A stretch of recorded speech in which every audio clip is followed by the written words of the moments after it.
आपने कभी विचार किया है कि इंसान को जीवन जीने के लिए कानून की क्या आवश्यकता पड़ी होगी?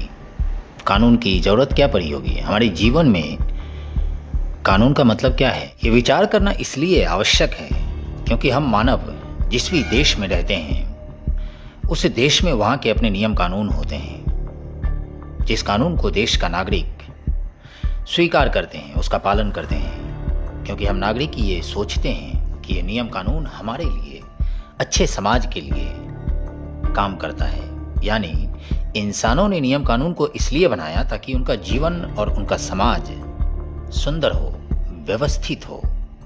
लेकिन अब एक महत्वपूर्ण सवाल ये है दोस्तों कि हम जिस नियम कानून का हम पालन करते हैं, क्या वो नियम कानून वास्तव में हमारे अच्छे जीवन के लिए, अच्छी मानवता के लिए काम कर रहा है? एक सुंदर और स्वस्थ समाज के निर्माण के लिए काम कर रहा है?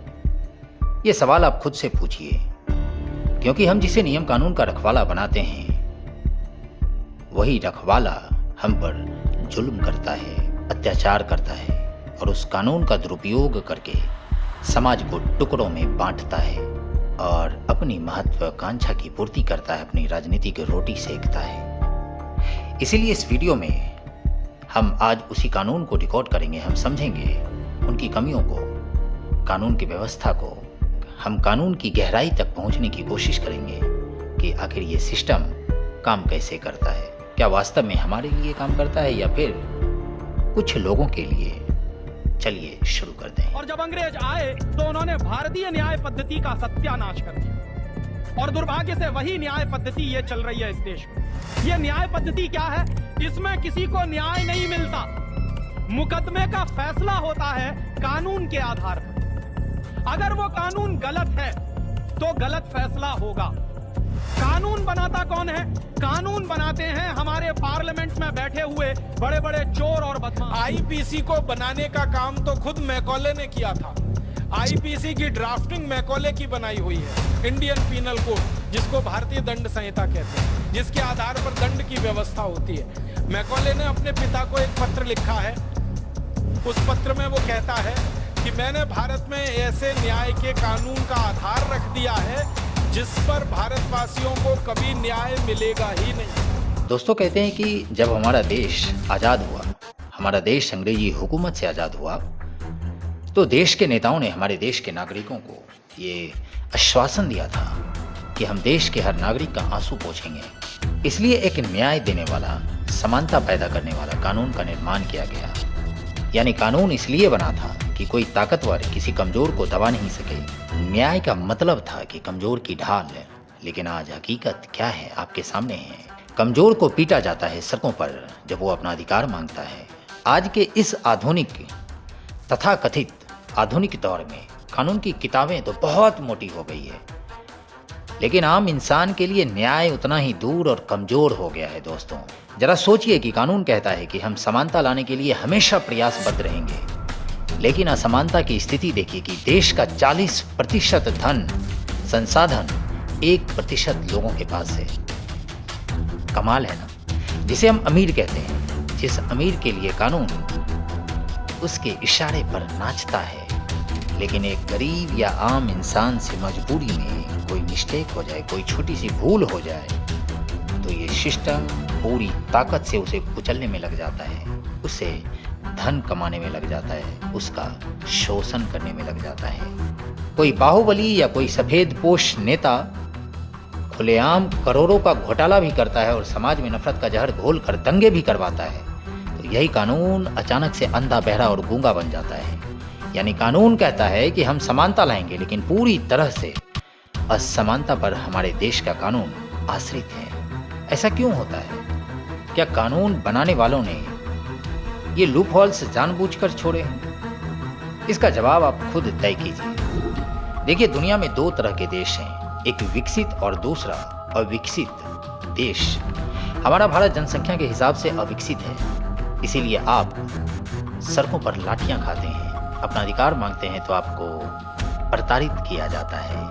क्योंकि आज हम इतिहास के उस पन्ने पर खड़े हैं, उस दौर में खड़े हैं जहां हमें समझना ही होगा कि रूल ऑफ लॉ और रूल बाय लॉ में क्या फ़र्क है।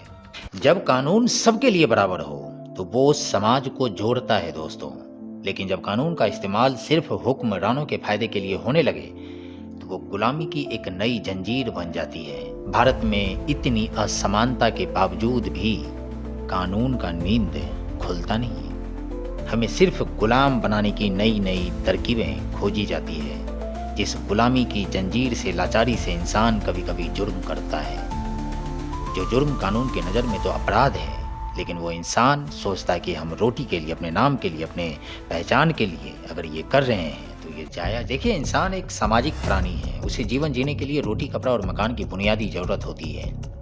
हकीकत को समझिए धरातल पर। जिस ज़रूरत को पूरा करने के लिए इंसान हर तरह के कर्म से लेकर कुकर्म तक करने में पीछे नहीं हटता है। वो ऊपर से तो गांधी खुद को दिखाएगा, लेकिन अंदर अंदर बहुत सारे प्रपंच कुकर्म होते हैं। लेकिन कभी कभी इंसान लालच और स्वार्थ के कारण भी अपने नाम को बुलंदी तक पहुंचाने के लिए भी उस बुनियादी जरूरत से ज़्यादा जुटाने की कोशिश में लग जाता है, जो सिर्फ खुद का स्वार्थ होता है, खुद का महत्वाकांक्षा होता है और लोगों के शोषण का कारण होता है। क्योंकि ये चमचमाती रंगीन सी दुनिया उस इंसान को बहुत ज़्यादा प्रभावित करती है। आपके पास छोटी कार है, आप बड़ी कार लेने की कोशिश करते हैं और अगर वो सही रास्ते से नहीं आए तो आप गलत रास्ते भी चलने के लिए तैयार हो जाते हैं। जिस प्रभाव के कारण वो छल बल प्रपंच तक को जन्म देता है दोस्तों, अपराध करता है। तो कानून ऐसा होना चाहिए था कि कानून के शिकंजे में जब कोई व्यक्ति पहुंचे तो उसे कानून मानव बना दे, इंसान बना दे। दुनिया में कुछ ऐसे भी देश हैं जहाँ के जेलों में एक भी अपराधी नहीं होता। क्यों? क्योंकि वो देश समाज के मूल समस्याओं पर काम करने के लिए प्रयासबद्ध होता है। उस देश में वहाँ की लिटरेसी होती है, सही शिक्षा होती है, उस देश की लिटरेसी रेट अच्छी होती है, शिक्षा व्यवस्था अच्छा होता है।